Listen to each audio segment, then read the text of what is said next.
একবার তাহাজ্জুদের সময় সাইয়েদনা আলী রাদিয়াল্লাহু তাআলা আনহু আর ফাতেমা রাদিয়াল্লাহু তাআলা আনহাকে ডাকতে গেলেন তাহাজ্জুদ করার জন্য। কিসের জন্য?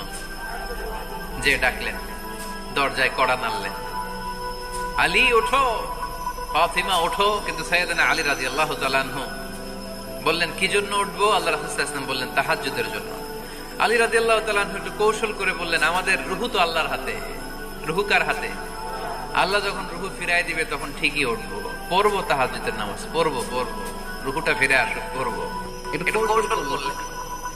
রাসূল সাল্লাল্লাহু আলাইহি ওয়াসাল্লাম এই কৌশলটারে পছন্দ করলেন না। রাসূল সাল্লাল্লাহু আলাইহি ওয়াসাল্লাম আমি বলা মাত্রই যেন উঠে যায়। রাসূল সাল্লাল্লাহু আলাইহি ওয়াসাল্লাম তখন রেগে গেলেন। বুখারীর বর্ণনা, তিনি ফিরে আসতেছিলেন আর রাগে নিজের রানের মধ্যে চাপড়াচ্ছিলেন এরকম। ওয়াকানা লিসানু আকতারা শাইইন জাদালা। আরে মানুষ কত ঝগড়া করতে জানে, আরে মানুষ কত তর্ক করতে জানে, মানুষ যে কত ঝগড়া করে, মানুষ যে কত তর্ক করে, নিজের উপর নিজে ঝাঁপ পেটাচ্ছিলেন।